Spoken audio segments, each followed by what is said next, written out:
Bismillahirrahmanirrahim. Assalamualaikum warahmatullahi wabarakatuh. Baiklah, Nanda sekalian, kali ini kita masuk kepada materi bab 2 yang memang materi tentang program keagamaan khusus untuk PK. Bab 2-nya itu tentang konsep taharah dan problematikanya menurut fuqaha. Nah, jadi dua poin utama yang akan kita bahas. Yang pertama tentang konsep toharah itu sendiri.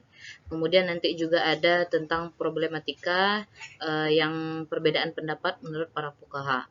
Nah, tapi untuk pertemuan kali ini kita cukup bahas yang konsep toharah terlebih dahulu karena memang materinya agak sedikit banyak. Jadi Ibu akan membaginya menjadi dua bagian besar. Jadi yang kali ini kita cukup membahas konsep toharah saja.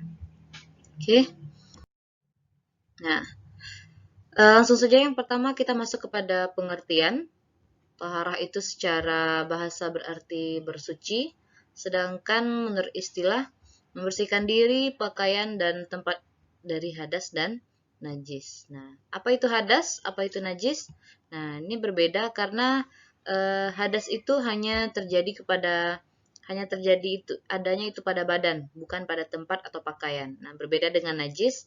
Najis itu bisa terjadi pada badan, ada juga pada pakaian dan tempat. Nah, kemudian bagaimana cara untuk bersuci dari najis itu sendiri?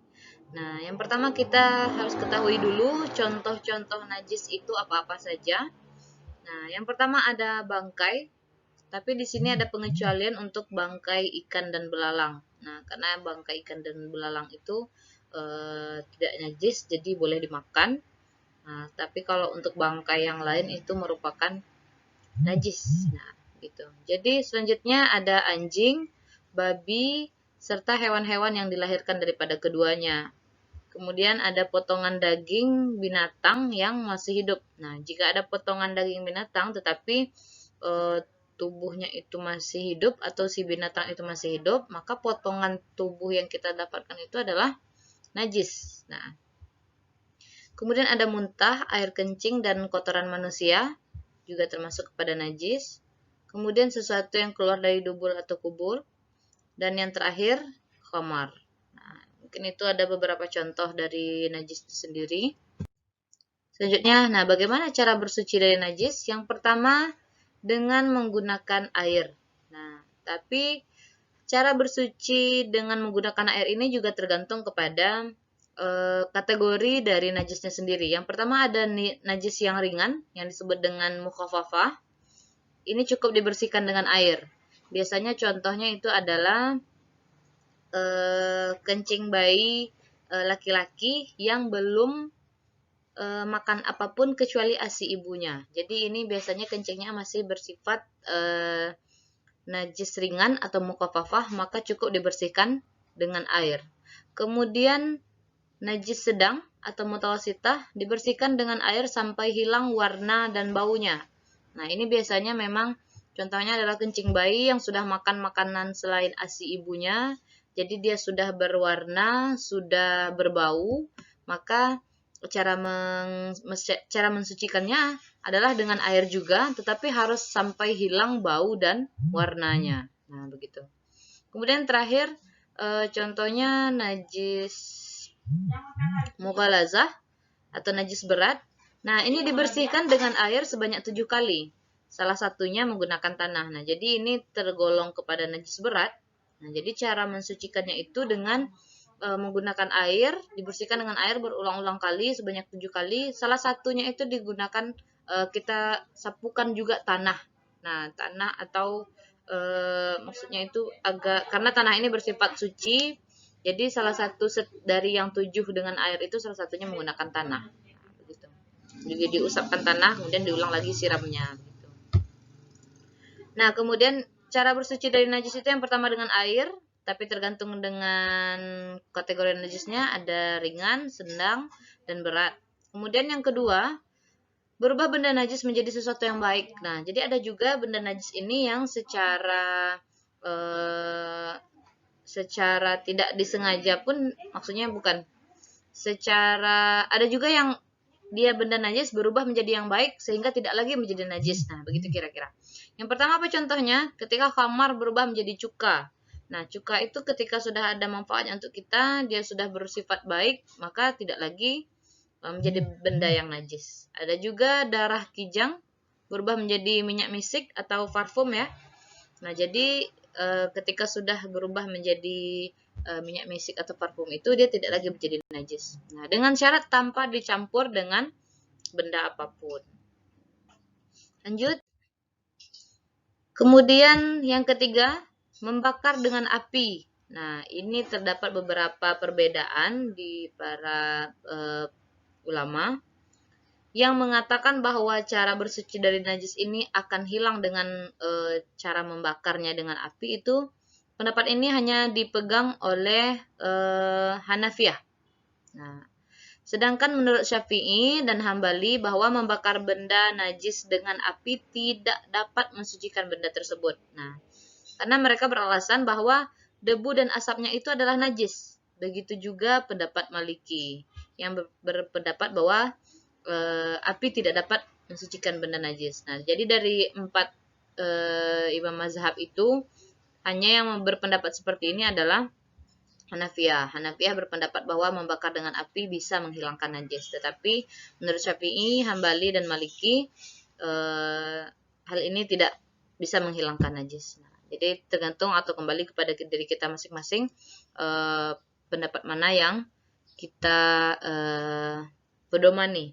Nah, kemudian yang keempat, menyamak kulit hewan yang bernajis. Nah, setiap hewan yang bernajis sebab penyamakan, baik hewan yang halal dimakan dagingnya maupun hewan yang tidak halal dimakan dagingnya, jika disamak kulitnya, kulit itu boleh digunakan untuk salat karena telah suci dari najis sebab penyamakan. Nah, begitu kan. Jadi, penyamakan ini sama dengan dicuci. Dicuci dengan sangat amat bersih. Kemudian dalam salah satu riwayat hadis Rasulullah pernah menyatakan bahwa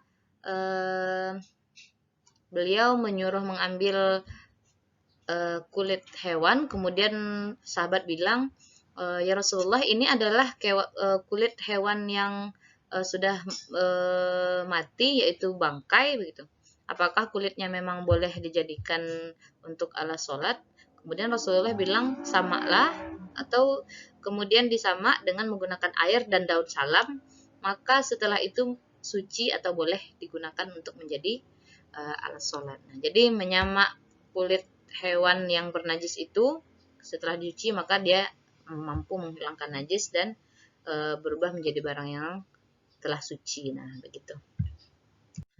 Lanjut kepada bersuci dari hadas. Nah, hadas itu adalah sesuatu yang menyebabkan harus berwudu, mandi, atau tayamum. Nah, sesuatu yang menyebabkan atau mewajibkan untuk wudu disebut hadas kecil, sedangkan yang mewajibkan mandi disebut dengan hadas besar. Jadi untuk hadas ini terbagi kepada 2, hadas kecil dan hadas besar.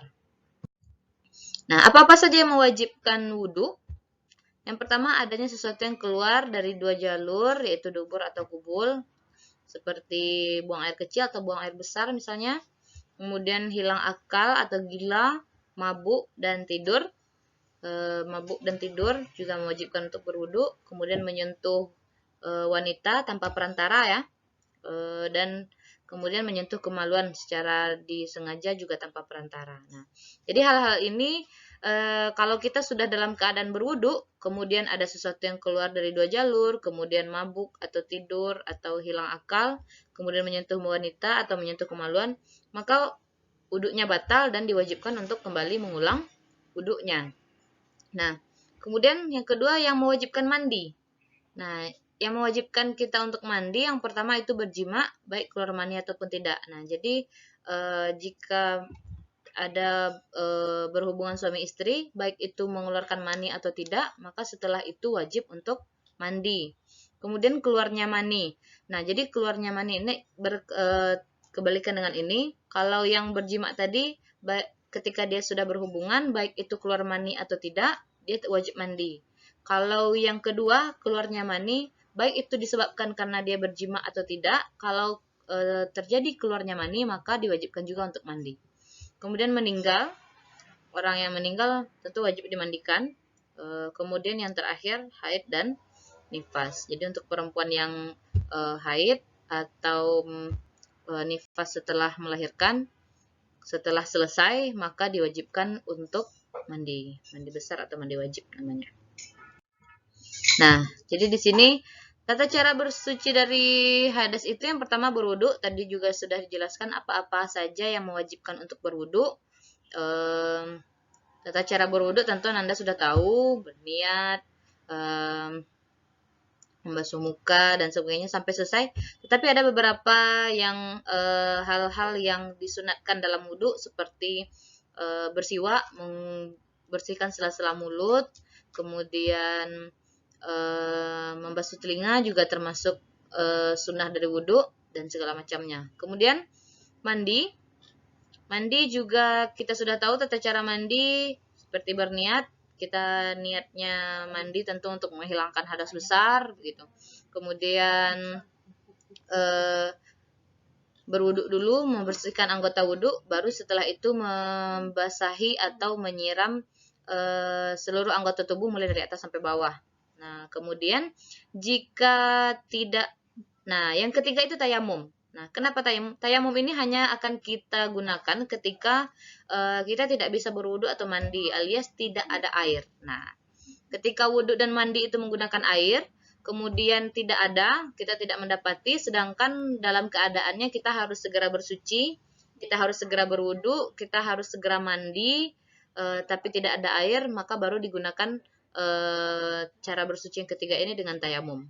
Nah, jadi yang terakhir mengusapkan air di atas perban atau pembalut.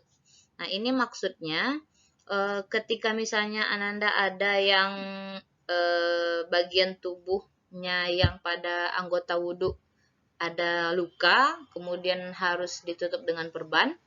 Sedangkan kalau tidak mengenai kulit air wudhu tersebut, maka tidak sah ya.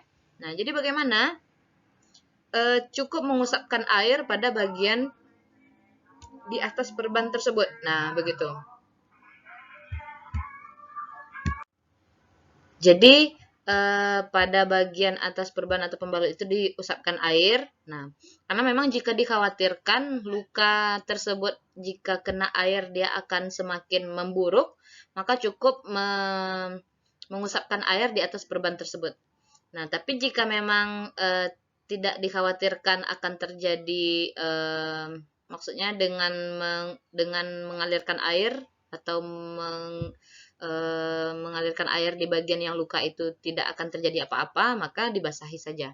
Nah, hal ini cuma memberikan keringanan kepada kita jika memang luka atau sesuatu yang kita tutupi dengan perban itu jika terkena air akan menyebabkan lebih fatal setelahnya, maka tidak usah dikenakan dengan air, cukup mengusapkan air di atas perban itu saja. Nah, dengan syarat ketika memang sudah sehat atau sudah boleh terkena air, maka tidak lagi menggunakan cara yang tadi, sudah harus memang disiram seperti biasa, seperti ketika kita berwudu pada anggota tubuh biasanya.